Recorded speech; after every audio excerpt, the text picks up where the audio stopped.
Usang pangutana sa part 2.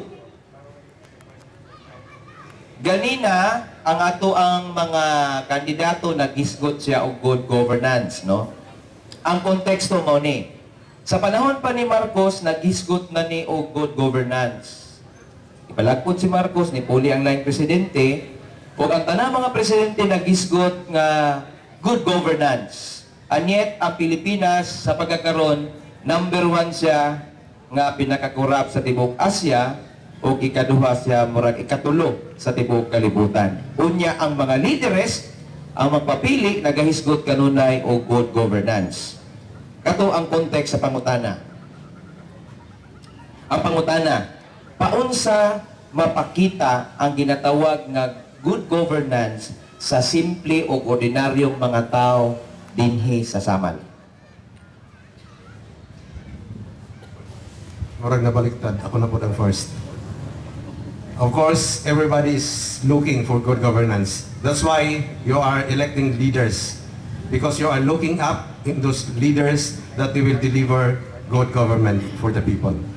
So walang sakuha, daghan nagsulti nga you cannot combine spirituality and politics. It's two different worlds. But for me, you can combine spirituality and politics because it is the best combination. If you have that fear in God, you can be a good leader. You cannot be a good leader kung dili ka maayo ya sa imong espirituhanong nga kinabuhi. Kung dili ka maayo sa imong panimalay. So, you should be a good leader una sa tanan diha sa imong panimalay, then you can be a good leader and the people can expect good governance for the people. Daghang salamat ug mayong hapon kanatong tanan. Kanang good governance, okay na nga terminology, no? I believe when I was your counselor before, I already displayed that what is good governance. You should live by example. Kailangan ipakita mo sa tao, totoo ka, hindi lang sa salita. And I believe the people of Samal already knew me about this kind of stand. Diri sa panggobyerno, ang akong nakitaan, part of good governance is political will. Dili pwede ng leader nga talawan. Dili pwede ng leader nga dili mo may bawaan o kung siya imuhang bruganan. Political will is part of good governance. And I will tell you frankly, if given the chance, walay pwede magbinuang diri sa mga yanong lungsuranong Samal. Kaya kung gikan kong yano, konduktor ko jeep, janitor ko, laborer ko, kanal worker ko. Ang pinakasuko na ko is kanang daog-daogo na public. Ang kanang pinakasuko na ko kanang muragag na isaligan. Murag wakay dito ang blaod. Political will is part of good governance.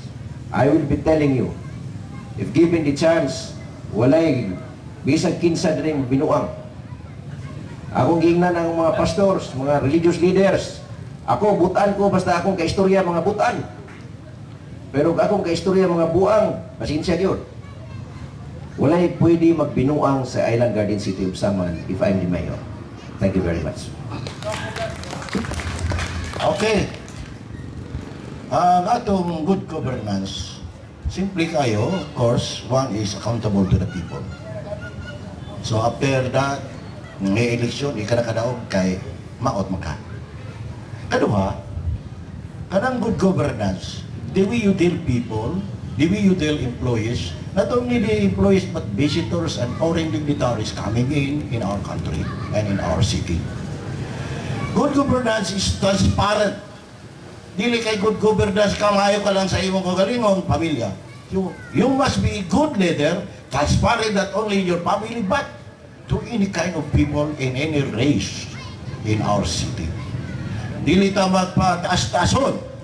Kinahanglan sa ato na ayon-ayon na kanato ang panaghiusa ug naa ang kalinaw. That is good governance. To prove myself na nakita na niyong syudad nato sa Samal na usa kini ka peaceful area to live in. Wala tayo kasamok din eh. Anyway, there are petty crimes.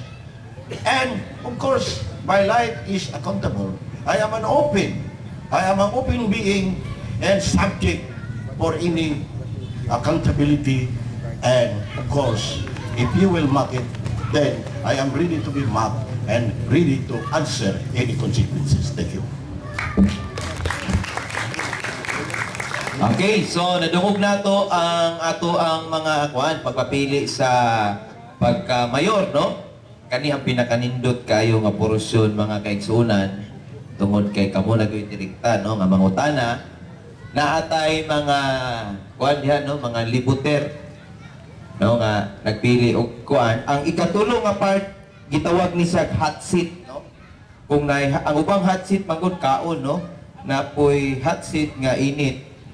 Kunya kani siya, mahimo siyang hot seat tungod kay inyong mga pangutana direkta nga tubagon sa atoang mga kandidato. Okay? Mag-lots draw na buta. Kay draw lots sa man ganina, lots draw na pod kung kinsay mauna. Ug mga dawa ayaw kalimot katong wala pay uyab ani mo kay ugma. Kasi makita mo din, daghan maging manihan ni Ugma, kaya na naman po lang laing hugna. O katong gusto mangayo og cellphone number,